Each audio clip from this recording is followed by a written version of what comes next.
শিশু সুরক্ষা কমিশনের চেয়ারপারসনের চেয়ারে বসে রূপান্তরকামীদের সমস্যা তুলে ধরলেন প্রেসিডেন্সির ছাত্র শামু।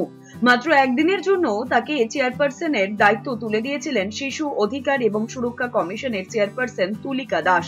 দায়িত্ব পেয়ে শামু তুলে ধরেন রূপান্তরকামী শিশু এবং শিক্ষার্থীদের নানা সমস্যা।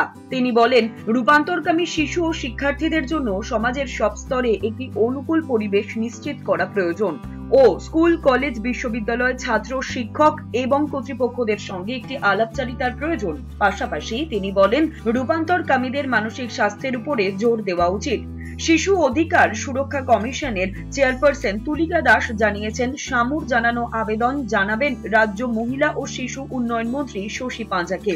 রূপান্তরকামীদের অধিকার রক্ষা করতে সকলকে এগিয়ে আসতে হবে বলেন শিশু অধিকার ও সুরক্ষা কমিশনের উপদেষ্টা অনন্যা চক্রবর্তী। উল্লেখ্য, 30শে জুলাই বিশ্ব মানব পাচার প্রতিরোধ দিবস হিসেবে পালন করা হয়।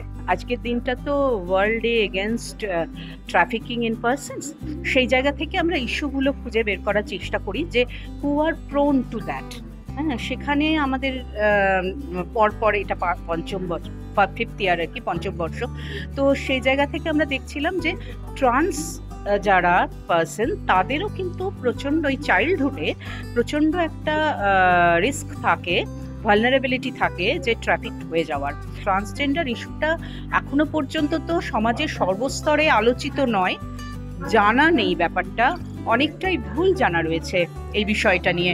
এবং সেই ভুল জানার জায়গা থেকে বাড়িতে রিজেকশন হয়, বাড়ি মেনে নিতে পারে না একেবারে অজ্ঞতার কারণে। জানলে কিন্তু তারা বুঝতে পারবেন যে এটা খুবই একটা স্বাভাবিক পদ্ধতি।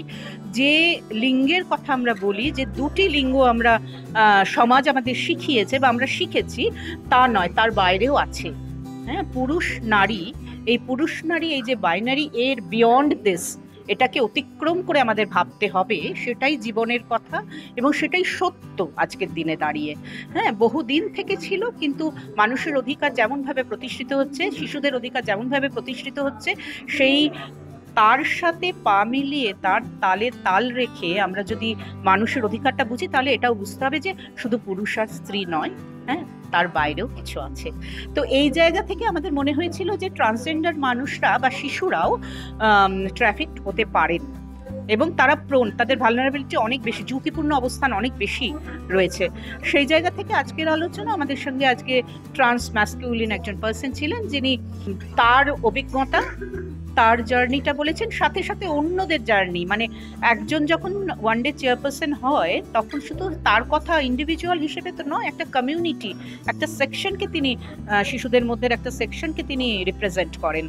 লড়াই একটা আছে, সেটা আমার অনেক ক্ষেত্রেই আছে, কিন্তু কলেজে আমার ভালো লাগে। কলেজে আমার নিজেকে খুব সেফ লাগে এবং আমি নিজেকে এক্সপ্রেস করতে পারি। আমার পড়াশোনাটাও ভালো লাগে। তো কলেজে সেটা বলতে আমার একটা একটা একটা বাড়ির মতো লাগে, যেটা আমার স্কুলে লাগতো না। স্কুলে ওরকম আমার কোনো লড়াই ওরকম ব্লেটেন্ট ওরকম হয়নি, কিন্তু স্কুলে অনেকটা আমার যেরকম এখন যদি স্কুলের ব্যাপারে বলতে হয়, যে খুব কোনো স্মৃতি বা যেটা বলে না, স্কুলে অনেক বন্ধু থাকে, মানুষের অনেক থাকে, সেগুলো আমার খুব একটা ছিল না। আমি নিজেকে নিজেই অনেকটা আলাদা করে রাখতাম, নিজেকে একটু সাপ্রেস করে রাখতাম। তো আমার ঠিক লড়াইটা ওরকম, যেরকম ঠিক ওরকম ছিল না। কারণ আমি যেটা বলছি, আমার যেহেতু বাড়িতে অনেকটা সাপোর্ট ছিল, সেটাই আমি বারবার এখানে বলছি যে বাড়ির সাপোর্টটা যদি থাকে আর যদি পড়াশোনাটা ঠিক করে করা যায়, তো ওটাই লড়াই হয়ে যায়। এবং সমাজ তো একরকম আছেই, যদি আমি আমার পড়াশোনাটা ঠিক করে করতে পারি, পড়াশোনাটা ঠিক করে করার জন্য যদি আমি সেই সাপোর্টটা পাই, সেই কন্ডিউসিভ এনভায়রনমেন্টটা পাই, সেটাই একটা লড়াই।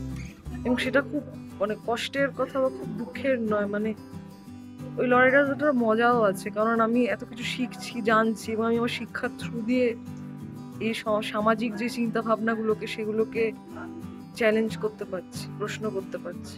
এই বছরে আমরা করেছি একটি ট্রান্স ম্যানকে, একটি মানে woman trapped in a man's body, যে নিজেকে পুরুষ মনে করে, যে হয়তো মানে তার সেক্স হয়তো ফিমেল, কিন্তু সে আসলে মানে জেন্ডারটা তো একটা কনস্ট্রাক্ট, ও কিন্তু মনে করে যে ও হচ্ছে একটি নারী। এবং সেরকম অনেক বাচ্চা আছে যারা confused about their sexuality, or they are differently, মানে দে হ্যাভ ফ্লুইড জেন্ডার, যেটাকে বলা হয়, ফ্লুইডিটি আছে তাদের মধ্যে। এবং তারা অনেক সময় তাদের মধ্যে একটা থাকে, একটা ভয়ঙ্কর ক্রাইসিস থাকে, কারণ অ্যাকসেপ্টেবিলিটির, বাড়ি থেকে অ্যাকসেপ্ট করে না, স্কুলে অ্যাকসেপ্টেন্স নেই, কলেজ অবধিও অনেকে পৌঁছয় না, পাড়াতে অ্যাকসেপ্টেন্স নেই, তারা হাসির বস্তু হয়ে ওঠে। এবং আমরা দেখেছি সিনেমাতে বা সিরিয়ালেও তারা একটা হাসির বস্তু হয়ে ওঠে বা তাদেরকে ভিলেন হিসেবে পোর্ট্রে করা হয়। এবং তাদের সেই সমস্ত বাচ্চাদের মধ্যে ভালনারেবিলিটি খুব বেশি থাকে। ধরো একটি বাচ্চা যে, মানে আমরা ছেলেদেরকে বলি না ভীষণ মেয়েলি, বা একটি মেয়েকে বলি আমরা ও বড় টমবয়স, ছেলে ছেলে ভাব, কিন্তু আসলে এটা তো তার জিন্সের মধ্যে রয়েছে। এবং অনেক সময় যদি বাবা বা মা তাদের রিজেক্ট করে, তার যে অভিভাবক বাড়িতে, তারা যদি তাকে রিজেক্ট করে এবং যদি এমন একটা অবস্থা হয় যাকে বাড়ি থেকে চলে যেতে হবে, সে তো আরেকজন কোনো অভিভাবক খুঁজবে, এবং সেখানে কিন্তু তার ট্রাফিক হওয়ার সম্ভাবনাটা খুব বেশি হয়ে যায়, একটা ভুল দিকে চলে যাওয়ার, তাকে কেউ ভুল পথে নিয়ে যাবে। তো সেই জন্য আমরা তাদের সমস্যাটা তুলে ধরতে চেয়েছি এবারে ইন্টারন্যাশনাল ডে এগেইনস্ট ট্রাফিকিং এ, যেটাতে এই যে ট্রান্স ম্যান যে ছেলেটি, সে নিজের মুখে বলেছে তার কি কি সমস্যা। ক্যামেরায় স্নেহাঙ্কুরের সঙ্গে বিউয়ের রিপোর্ট, এস নিউজ।